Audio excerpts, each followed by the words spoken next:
Pardon évidemment du retard. Je n'ai pas anticipé le blocage d'une rame pendant 5 minutes de la ligne. Voilà.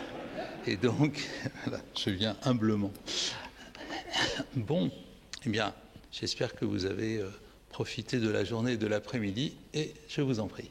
J'ai une petite question pour vous mettre en jambe. Ouais. Compte tenu de la densité de colonies qu'il y a actuellement en Cisjordanie, comment peut-on envisager une solution à 2 États ? Alors, d'abord, rien n'est irréversible, y compris en matière d'implantation. Je pense qu'il y a des implantations irréversibles, celles qui bordent le territoire actuel d'Israël. En revanche, dans la profondeur, tout peut se négocier. Évidemment, la politique israélienne, surtout celle de ce gouvernement, consiste à prendre du territoire pour miner la solution à 2 États, bien entendu. Donc c'est un peu une course contre la montre. Personnellement, je ne crois pas à la solution à 2 États dans les paramètres que l'on définit habituellement.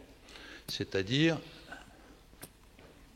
Jérusalem, capitale des 2 États, les frontières de 1967, les paramètres dits d'Oslo, c'est-à-dire pas d'armée, etc., le retour des réfugiés, ce genre de choses. Je pense que ça n'arrivera pas.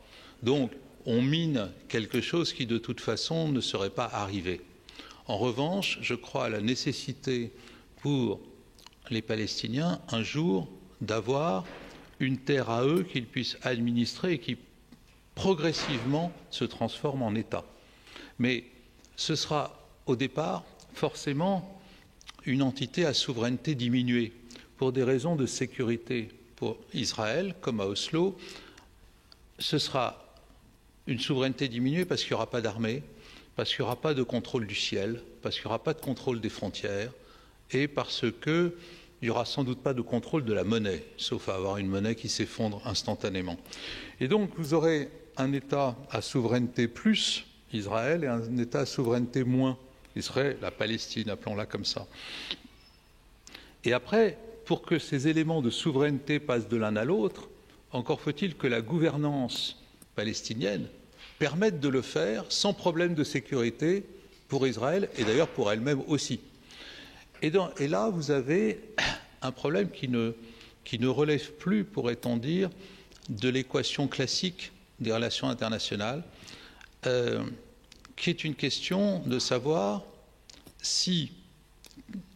quel type d'État vous souhaitez dans la zone. Et il y a toujours eu une ambiguïté sur l'État palestinien. Est-ce que c'est un État qui, très profondément, veut vivre en paix avec Israël ou pas? Parce que vous avez actuellement 2 types de dirigeants, l'autorité palestinienne et le Hamas à Gaza. Et au fond, vous n'êtes pas sûr de ce qu'ils souhaitent vraiment instaurer comme type d'État. Je ne dis pas que les déclarations publiques en Cisjordanie n'incitent pas à penser qu'il pourrait y avoir un État normal, entre guillemets, à côté. Mais à Gaza, sûrement pas avec le Hamas. La charte du Hamas est très claire. Et même si, en fait, vous avez eu des déclarations après, ça n'a jamais annulé l'objectif initial. Et ce que l'on voit là, avec le Hamas, c'est une entité politique qui, au fond, n'a aucune envie de vivre à côté d'Israël, mais qui veut le détruire. Donc, on peut toujours dire qu'il faut une solution à 2 États, mais si les deux n'ont pas envie de s'entendre sur une base raisonnable, ça ne va pas marcher. Donc, qu'est-ce qu'on peut imaginer si on souhaite qu'il y ait un État palestinien? En fait, vous êtes obligé de penser dans une période transitoire à ce que les 2 protagonistes ne soient pas mis l'un en face de l'autre. Il faut une médiation ou un tiers de confiance. Parce que autrement, dans l'état actuel des choses, vous avez des Palestiniens qui n'ont jamais été aussi faibles de toute leur histoire. en Cisjordanie, l'autorité palestinienne. Elle n'a jamais été aussi faible. Et vous pouvez le dire chaque année, c'est-à-dire qu'elle est de plus en plus faible. Voilà. Et vous avez en face une partie de la population israélienne qui ne souhaite pas faire de concessions territoriales en Cisjordanie ou en Judée-Samarie pour des raisons messianiques, pourrait-on dire. Donc, au fond, vous n'avez pas des acteurs qui ont fondamentalement envie de faire des concessions sur le territoire. Alors, à partir de là, encore une fois, je pense qu'on n'a pas le personnel politique des deux côtés pour surmonter ça. Je veux dire, ne sont pas De Gaulle et Adenauer qui veulent, quoi. Et ça ne se trouve pas comme ça. Et donc, vous avez des problèmes de personnes, et puis fondamentalement, vous avez des problèmes relatifs à l'envie des populations. Prenons le côté israélien. Est-ce que tout le monde accepterait donc un État palestinien à côté? Non. C'est le sens symbolique de l'assassinat d'Yitzhak Rabin. Parce que c'est déjà dramatique qu'il ait été assassiné. Mais la symbolique, c'est qu'il a été assassiné par un juif. Et donc, symboliquement, ça veut dire que vous avez une partie des juifs qui préféreront toujours une tension avec les Palestiniens plutôt que de leur laisser un bout de la Judée et de la Samarie. Je les estime à peu près à 30% de la population aujourd'hui. Du côté palestinien, ce n'est pas plus facile, parce que là, vous avez un problème qui est celui du peuple palestinien. Alors là, on rentre dans le sensible, et si c'est filmé, je ne souhaite pas trop que ça soit diffusé, mais c'est quoi le peuple palestinien? C'est une entité qui est créée dans les années 63, 64, 65 par Yasser Arafat. Avant, vous avez des Palestiniens, mais ils ne font pas peuple. Je veux dire, la plupart d'entre nous ici, nous sommes des Européens. Il y en a 500 millions. Ce n'est pas pour ça qu'il y a un peuple européen. Ce qui fait peuple, ce n'est pas seulement d'être d'un endroit. Il faut un certain nombre de caractéristiques, de valeurs pour construire. Or, Yasser Arafat, en 63, il se dit « Je vais faire un peuple, des tribus, des familles, des clans qui sont palestiniens, au sens territorial, mais qui ne forment pas un peuple palestinien. Et pour les mettre ensemble, il va commettre une erreur stratégique bien connue. Il va les regrouper autour d'un ennemi commun. C'est-à-dire que ce qui fait peuple, c'est autour, article 2 de la charte de l'OLP, de récupérer la terre d'Israël, de combattre Israël. À partir de ce moment-là, la valeur d'un homme va se mesurer à sa capacité à combattre Israël. Encore aujourd'hui, pourrait-on dire, vous avez un reward, une récompense pour un Palestinien quand il tue un Juif en Israël. Et lui est rémunéré, ou bien sa famille, etc. Donc vous voyez qu'en termes de valeur, le problème du peuple palestinien, c'est qu'il a été bâti en tant que peuple sur une valeur négative, celle de l'affrontement avec l'autre pour récupérer de la terre. Et les Palestiniens sont un peu à la croisée des chemins en termes démographiques. Parce que vous avez 50% de la population palestinienne à moins de 25 ans. Et elle est confrontée à quelque chose de terrible. Elle sait que les pères ont perdu la bataille de la terre contre Israël. Ils se font grignoter sans arrêt. Et donc ils sont devant ce cas terrible. Nos pères ont échoué, donc il faut continuer le combat. Ou nos pères ont échoué, donc il faut faire autre chose. Et bâtir autre chose. Évidemment, nous, notre objectif, c'est de les inciter à bâtir quelque chose. Sauf que ceux qui essayent de bâtir se font traiter de collabos par ceux qui veulent combattre. Parce que vous n'avez pas une autorité politique assez forte pour emmener le pays vers autre chose. Et donc, le pari, il est là. Comment faire en sorte qu'il y ait un changement de mentalité vers une construction d'un vrai pays du côté palestinien, et non pas la lutte contre Israël. Et du côté israélien, comment accepter une concession sur la terre considérée comme biblique, promise, ce que vous voulez, parce que, pas de bol, la terre promise, elle est sur le territoire occupé palestinien aujourd'hui. Ce n'est pas le bord de la mer, hein, tous les lieux, ils sont en Judée et en Samarie, pratiquement. Donc voilà, la difficulté, elle est là. Moi, je crois qu'il faut un tiers et qu'il faut du temps. Le temps, c'est que pour changer la mentalité et faire un peuple à valeur positive, il faut 3-4 générations. C'est terrible. Et que les Palestiniens n'y arriveront pas tout seuls, surtout s'ils sont en fronte avec les Israéliens. Donc il faut qu'ils soient aidés. Aidés par qui? Ils ne veulent plus des Américains, depuis les accords d'Abraham. Ils ne veulent plus, évidemment pas des Russes, des Chinois, de l'Union européenne. Ça devrait être un pays arabe. Sauf que les pays arabes n'en veulent pas. C'est-à-dire que les pays arabes ne souhaitent absolument pas la paix entre Israël et les Palestiniens. Puisque eux ont fait la même chose. C'est Israël comme ennemi commun qui les tient ensemble. Ils ne s'aiment pas entre eux, Maroc, Algérie, Tunisie, etc. Ce qui les tient, c'est la haine d'Israël. Et pour que Israël continue d'être l'ennemi qui les réunit, il ne faut pas que le conflit israélo-palestinien s'arrête. Il faut qu'il soit à bas bruit. Il faut laisser le caillou dans la chaussure d'Israël. Parce que si vous imaginez un instant que le problème est réglé, alors Israël devient une superpuissance. Et ça, c'est terrible pour les pays arabes. Le PIB d'Israël, rien qu'aujourd'hui, est supérieur à la somme des PIB des pays qui l'entourent. Le PIB par habitant fait jeu égal avec celui des Émirats arabes unis. Il est supérieur au PIB par habitant de la France. Et donc vous voyez que si vous réglez le problème israélo-palestinien, le système décolle en Israël. Il n'y a plus d'obstacles. Il a un boulevard avec l'Europe et avec les États-Unis. Donc, il ne faut pas la paix. Mais il y a un seul pays arabe qui a envie qu'il y ait la paix et qui veut bien jouer le tiers de confiance. C'est l'Arabie saoudite.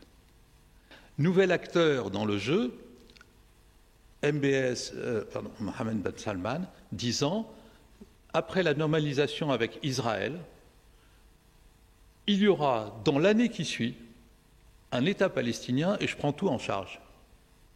Et il prend tout en charge sur le long terme, c'est-à-dire qu'il utilise la méthode qui a marché dans les pays du Golfe, qui sont aussi partis de très peu.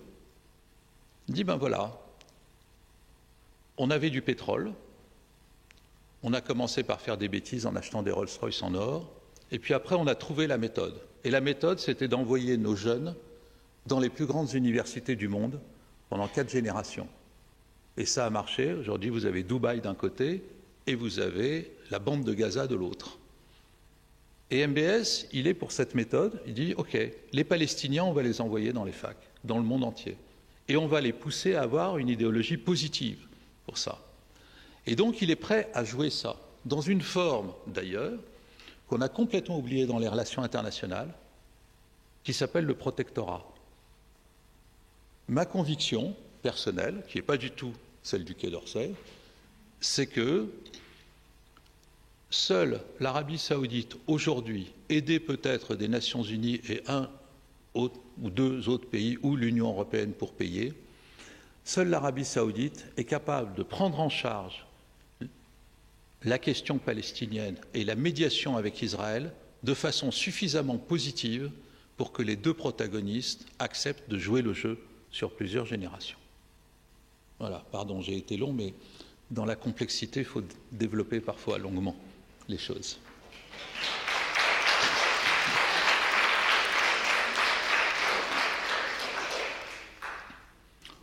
Moi, je suis dispo, mais après, si vous voulez partir, je peux comprendre. Hein. Je vous en prie, madame. Une question certainement périphérique, mais pour la captation, pour les gens au fond. Excellence, merci. C'est une question périphérique peut-être, mais quelle est l'influence en Israël auprès des colons? Quel est le financement du mouvement fondamentaliste évangélique américain, s'il vous plaît? Non, mais elle n'est pas périphérique. La question des évangélistes est centrale. C'est un mouvement qui, aux États-Unis, a pris beaucoup d'importance depuis les années 80, on pourrait dire, et qui a tendance à faire et à défaire les élections américaines. Hein, donc c'est tout à fait important. Et ils sont souvent, individuellement, antisémites et sionistes. C'est-à-dire qu'ils veulent qu'Israël récupère tous les Juifs du monde, de façon à ce qu'un jour le Messie puisse arriver. Donc ils sont dans une conception étonnante il n'aime pas du tout que les Juifs soient aux États-Unis, etc. Il les aime pas du tout. Et il leur dit, mais c'est pas un problème. On est prêt à vous aider à partir en Israël. Et ils sont prêts à payer pour ça.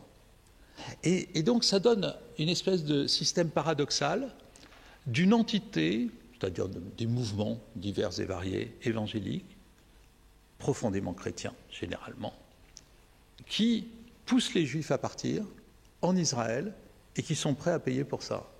Et ils payent beaucoup. Ils payent beaucoup, absolument. Et ils ont pignon sur rue en Israël, puisque ce sont des bailleurs de fonds des tendances, je dirais, extrêmes, du sionisme messianique qui monte en puissance, hein, bien sûr, en Israël en ce moment.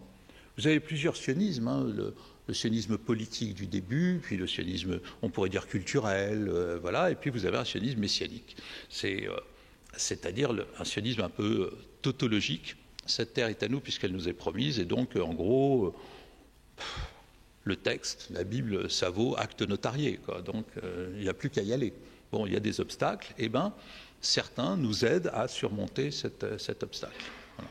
Donc oui, c'est pas périphérique, c'est une vraie influence. Et c'est une influence d'autant plus forte qu'ils sont à la manœuvre aux États-Unis même, généralement, massivement du côté républicain.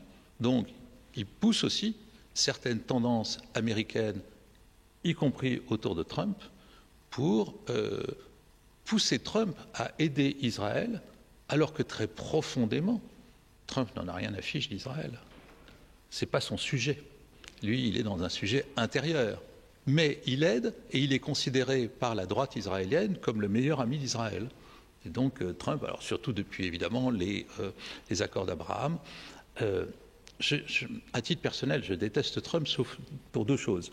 Les accords d'Abraham, qui sont fondamentaux pour moi, c'est le vrai game changer du Moyen-Orient, et le fait qu'il ait essayé de diminuer, voire de couper les financements de l'UNRWA. L'UNRWA, c'est l'agence pour les réfugiés palestiniens de l'ONU.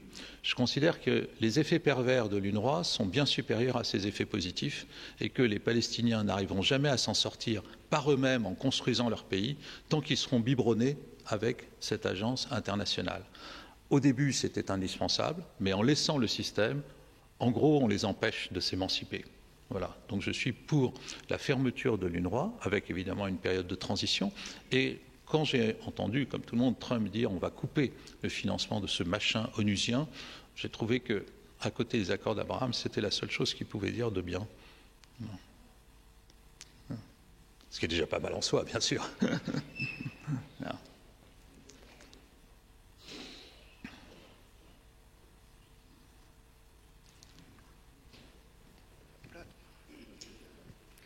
Oui, monsieur l'ambassadeur, dans votre esprit, sur la thématique de deux États, donc un État pour les Palestiniens, avec le parrainage dont vous parliez, ça comprend quoi? C'est Gaza plus la Cisjordanie, ou c'est tout le monde repart à Gaza, ou l'inverse? À titre personnel, oui, je suis pour qu'il y ait trois entités. C'est-à-dire que je n'ai jamais vu dans le monde un système divisé en deux qui marche. Donc, comme il n'y aura pas de liaison, c'est-à-dire on est en plein rêve, entre Gaza et la Cisjordanie par je ne sais quel tunnel, autoroute et autres machins, qui appartiendrait entièrement à l'État palestinien, je suis plutôt pour un État palestinien, mais qui aurait deux jambes, Gaza et la Cisjordanie. À l'intérieur de la Cisjordanie, un certain nombre de colonies sont déjà en place, qui ne bougeront pas. Celles qui bordent la frontière immédiate d'Israël, je ne vois pas qu'on puisse les bouger, mais pour le reste, il me semble que c'est jouable. Pas du tout comme le plan Trump ou le plan de Jared Kushner, qui faisait une espèce de gros bantoustan palestinien à l'intérieur de la Cisjordanie, mais après il faut prendre la carte et bien regarder les implantations, mais à mon avis, c'est encore jouable. Mais si on veut mettre absolument ensemble Gaza et la Cisjordanie, les problèmes que ça pose, y compris administrativement, sont redoutables. Avez-vous un État dans le monde à nous citer qui serait comme ça, avec deux territoires éloignés de 150 km ou 200 km, je ne sais plus? Non, ça a toujours... oui, le corridor de Danzig, oui. Non, ça ne marche pas. Ça marche pas. De fait, ça marche pas. Alors, on peut prendre les grands exemples, hein, Pakistan, Bangladesh, mais c'est trop gros, ça n'a rien à voir. Mais non, ça n'a jamais fonctionné, justement. Je n'ai pas d'exemple où ça a marché. Non. Et parce que je pense que structurellement, quand vous avez les deux entités séparées géographiquement par un truc assez infranchissable, en fait, eh ben, ils ne peuvent pas se parler, ils ne peuvent pas fonctionner, les administrations, on ne sait pas où elles sont, etc. Donc je pense que ça ne marche pas. Mais si vous faites une espèce de fédération avec deux entités, voire une fédération qui travaillerait de façon proche avec la Jordanie, pour le moment, je ne vois pas de choses impossibles. Je pense que le vrai obstacle, c'est qu'on manque des gens capables de le faire. Oui, merci. Vous avez parlé de manière très convaincante du rôle possible de l'Arabie saoudite, vu notamment sa puissance financière. Il y a un pays qui a modifié beaucoup son attitude, c'est le Maroc, depuis peu de temps, notamment en réintroduisant dans les livres d'histoire, même au niveau scolaire, toute une histoire du Maroc montrant que musulmans, juifs, chrétiens coexistaient, etc. Est-ce que vous pensez que le Maroc peut jouer un rôle, ou est-ce que, en raison de sa, disons, faiblesse financière, il ne peut pas? Alors, il peut jouer un rôle, mais pas le rôle principal. Il pourrait aider à la manœuvre, et le commandeur des croyants, s'il se joint au roi Salman ou à MBS un jour, je pense que c'est une dynamique très positive. Mais il ne peut pas le jouer seul, trop petit et trop loin, et puis parce qu'il va immédiatement avoir des ennemis très forts, à commencer par l'Algérie, qui évidemment déteste les accords d'Abraham simplement parce que le Maroc s'est fait reconnaître à travers ça une souveraineté sur le Sahara occidental. Donc, non, c'est l'Arabie saoudite, parce qu'en plus, il n'y aurait pas d'intérêt direct du Maroc dans cette affaire, tandis qu'il y a un intérêt direct de l'Arabie saoudite. Je pense que MBS, il veut la mosquée Al-Aqsa. Et il est beaucoup plus en position de force pour pousser les Jordaniens, le Waqf, enfin les Hachémites. Et là, ça change tout, parce que si vous avez une normalisation entre Israël et l'Arabie saoudite, ce n'est pas comme les autres pays des accords d'Abraham, c'est-à-dire les Émirats arabes unis, Bahreïn et le Maroc. Vous établissez une normalisation politique entre Riyad et Jérusalem, mais surtout, et en plus, pourrait-on dire, une normalisation religieuse entre la Mecque et Jérusalem. Et si vous avez une normalisation religieuse entre la Mecque et Jérusalem, vous êtes dans un autre monde. C'est tout à fait autre chose qui se passe. Voilà. Et ce sera le game changer du game changer. Voilà. Oui, bonjour tout le monde. Moi, je suis Papa Eric. Oui, Papa Eric Le Tendre. Je suis zaïrois. Alors, vu tout ce qui se passe aujourd'hui, je me pose bien la question. Déjà, à savoir ce qui s'est passé chez moi, les génocides de Rwanda, c'est archivé dans les annales de partout. Oui. On n'entend plus parler. Et je me demande ce qui se passe à Gaza. Est-ce que, déjà, je me pose la question de savoir c'est quoi l'Holocauste? C'est quoi l'Holocauste? Holocauste. Ah oui, l'Holocauste. Oui. Oui. D'accord. Juste la question que je me demande. C'est tout. Puisque c'est des humains comme nous, et qui meurent aussi bien à Gaza qu'en Ukraine, et puis voilà. Je me demande c'est quoi l'Holocauste? C'est une question difficile parce que soit on l'aborde politiquement, soit juridiquement. Alors juridiquement, vous n'avez pas actuellement à Gaza d'Holocauste, c'est-à-dire que vous avez une guerre et les objectifs militaires entraînent des morts collatérales dans un nombre très élevé, mais vous n'avez pas une volonté de tuer une population en tant que telle. Donc vous n'êtes pas du tout dans les mêmes critères. Vous auriez ça s'il y avait une décision absurde de tuer tous les Arabes musulmans de la bande de Gaza, mais c'est évidemment pas le cas, quoi. Donc vous n'êtes pas du tout dans le même cas de figure. Après, il y a des génocides dans le monde, il y en a eu, et celui des Juifs en Europe et en Méditerranée a été sans doute le plus marquant pour l'histoire occidentale et pour le reste du monde. Il a entraîné énormément, je dirais, de conséquences politiques et partiellement a contribué à la création d'Israël. La seule chose que l'on peut dire, c'est que la guerre actuelle entre Israël et Gaza est peut-être susceptible de faire émerger quelque chose de nouveau, comme souvent les guerres le font. C'est-à-dire que on voit toujours après les guerres des changements de personnes, des changements dans la manière de penser un problème.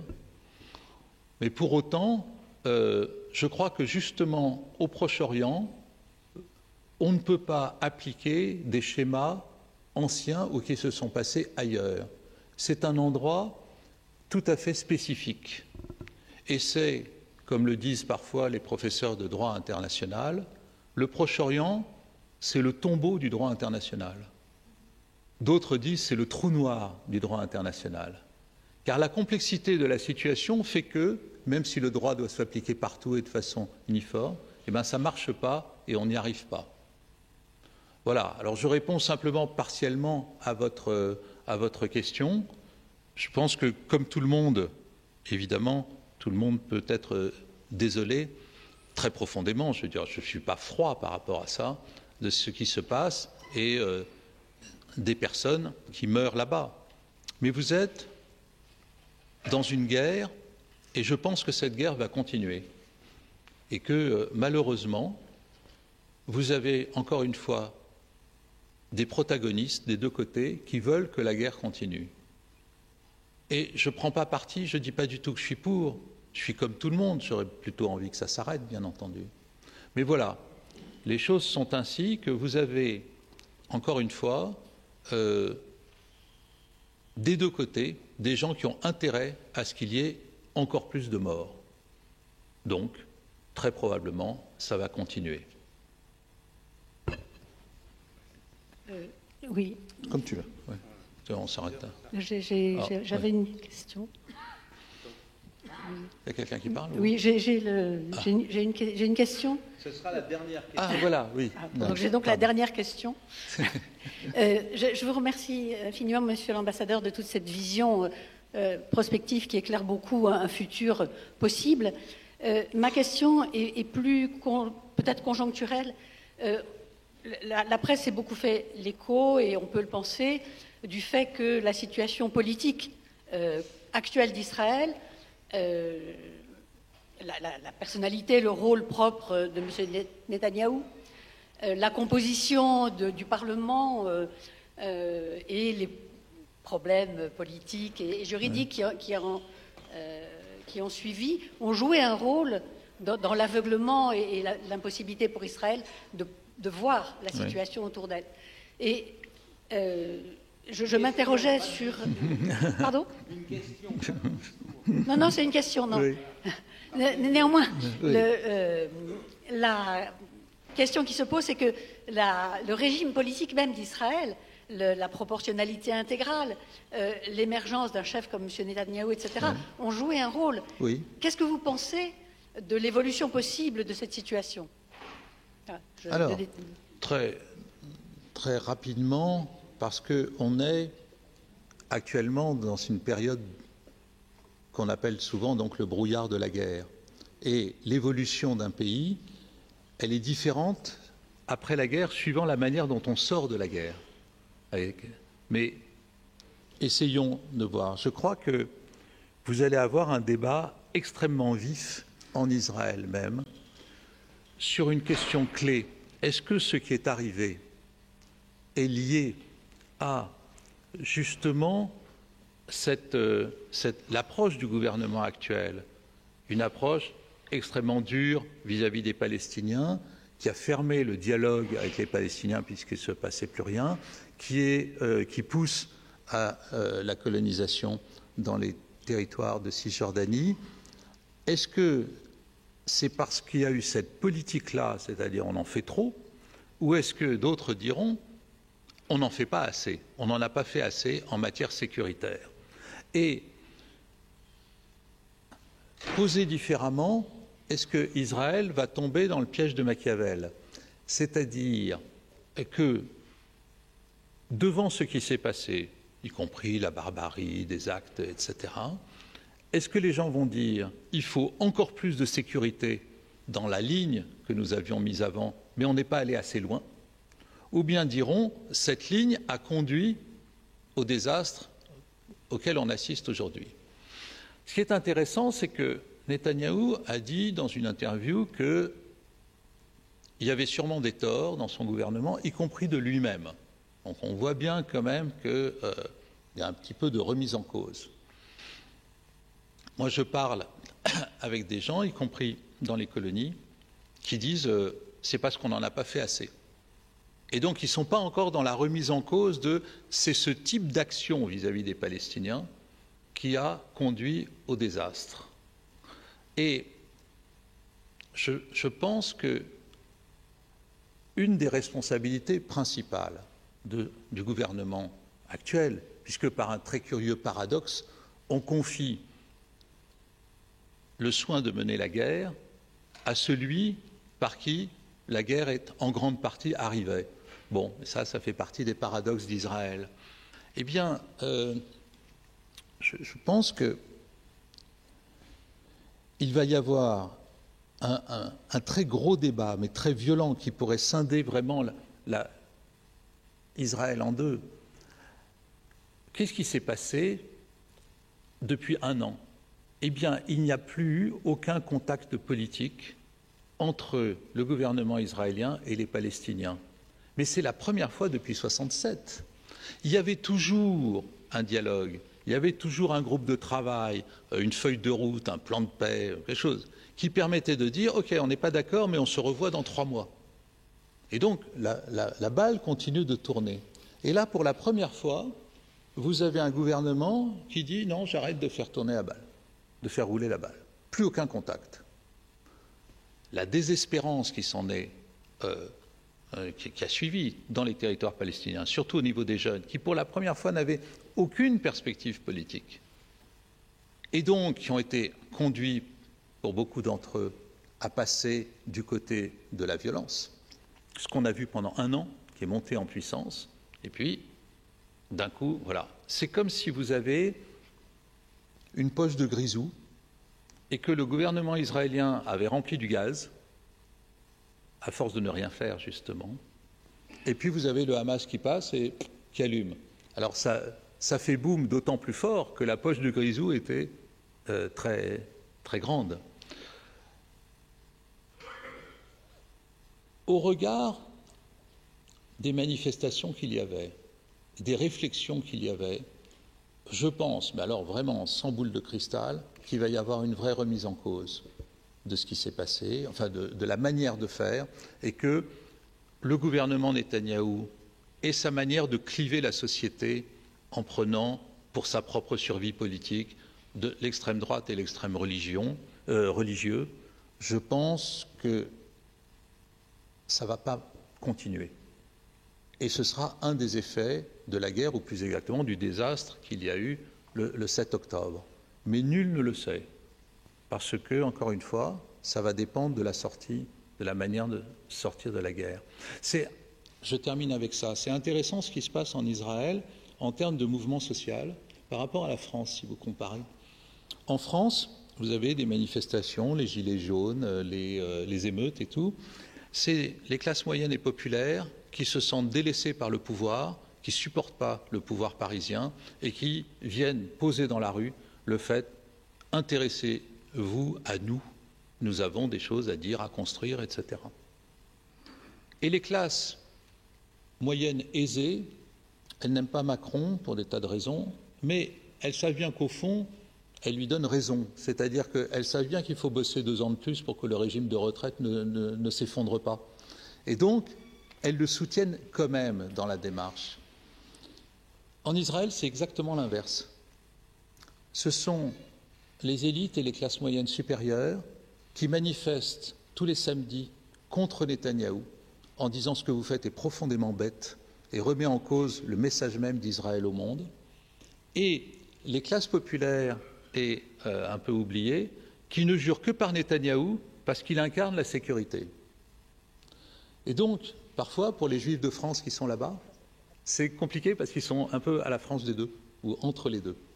Et je pense que ce qui s'est passé là fait que même les gens qui pensaient que Netanyahou était leur idole en termes de sécurité, qu'il incarnait la sécurité, je suis monsieur sécurité, ceux-là, devant la faillite sécuritaire, mais aussi la faillite politique et la faillite morale de Netanyahou, vont voter contre lui.